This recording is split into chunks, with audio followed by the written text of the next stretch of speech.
Hi guys, we are the Adams of A-Game. So, to make it a bit easier, I'm Smith. And I'm Mayhew. We are high performance coaches. We primarily transform the lives of senior leaders, business owners and high performers. And today we're going to be talking about burnout. What is it? How can you overcome it? How can you actually stop it from happening? And so much more. We see this quite often, don't we? Yeah. I'd probably say most days. Yeah. Well, we were them. We were the burnt out execs. Yeah. You know, I was the burnt out executive, you know, working as a senior leader, stressed, anxious, eating junk food, just trying to get through the day, living for the weekends, had no boundaries in place, and this just led to tiredness, fatigue, not sleeping well, drinking too much, and it's just this vicious cycle that leads to this burnout. Yeah. What do you think caused that for you? Like, why do you think you were just going through those motions?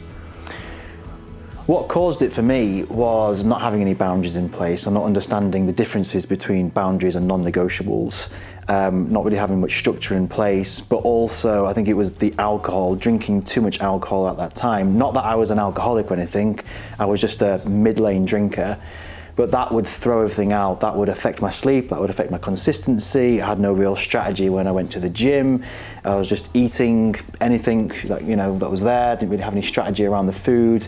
So it really was the alcohol, which was tripping me up, but also just not really having any boundaries in place, and obviously they're connected. Yeah, because boundaries and non-negotiables are very different, because boundaries can be tested and can be breached a little bit. Yeah. Children test boundaries every day. Yeah, right? I have a 2-year-old who's doing that now. Exactly, yeah. But non-negotiables are exactly that. So what I'm getting at is, we run a business, we have clients. If they message me after, say, 8 o'clock, my boundary is that I'm not going to respond. If it's something really severe, however, and let's say it's not happened that frequently, but it has happened once where there's been a threat to life, I'm not going to go, hang on a minute, I've got a boundary here. So I am going to make sure that I respond. But if it's just something that I see day to day, I can wait till tomorrow morning for that. But an absolute non-negotiable is I don't have my phone near me on a Sunday afternoon. So as bad as it sounds, like we're not available, people know that regardless. Again, so well, not booking in client calls definitely would be a non-negotiable for me. But I think that a lot of people don't have anything like that in place. So they're getting like their schedule dictated to them. They're just settling for anything, just accepting shit. But you're teaching people how to treat you every single day. Yeah. So if your boss speaks to you like shit, really, really disrespectfully, and you don't say anything, unfortunately, the boss now thinks that's okay. It's like when the puppy jumps on the sofa one time and you don't say anything, puppy thinks it's acceptable to do it again and again. And we're very similar to that as people. So you can do this and you can put in a boundary by using crystal clear and effective communication. You don't have to be aggressive, you don't have to be loud to prove a point.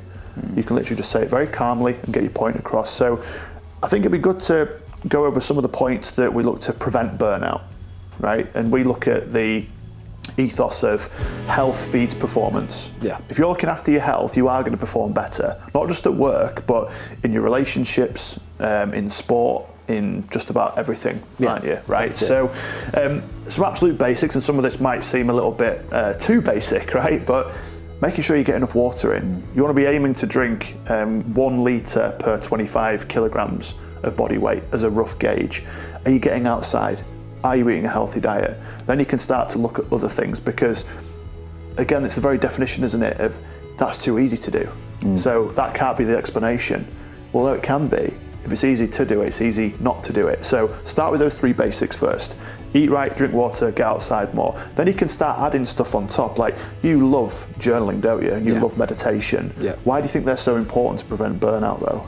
I think when we think of meditation, it has to be this sort of all singing, all dancing with the incense sticks on, and you know, and you sat there with your legs crossed going singing like this. Kumbaya. Singing Kumbaya. It's not the case. It's literally just sat there and you're just going to focus your attention on your breath or a body part for 10 minutes. That's it.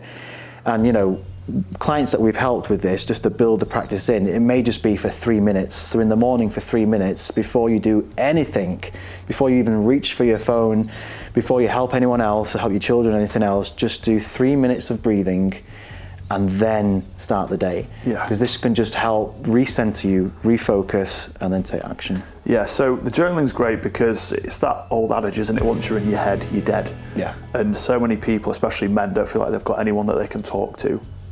So when you're journaling, it's just you and your thoughts. You can get them onto paper, because otherwise you just sort of taking all the challenges, all the hardships, and you're not doing anything with it. So start with the water, start with healthy eating, start with the getting outside, if again 20 minutes twice a day, throw in a little bit of a meditation, and then throw in some journaling. Start with those things, but then you can start to look at putting in boundaries. This will come when you've developed more self-worth. You can develop more self-worth by doing the healthier stuff and by following through what you said you were going to do. Then you can start communicating to everybody else about, look, I run my own calendar, don't talk to me in that way. And you start to develop a bit more of a sort of bulletproof mindset, won't you? So let us know in the comments, guys. Have you gone through burnout before? Have you had these challenges? How did you overcome it?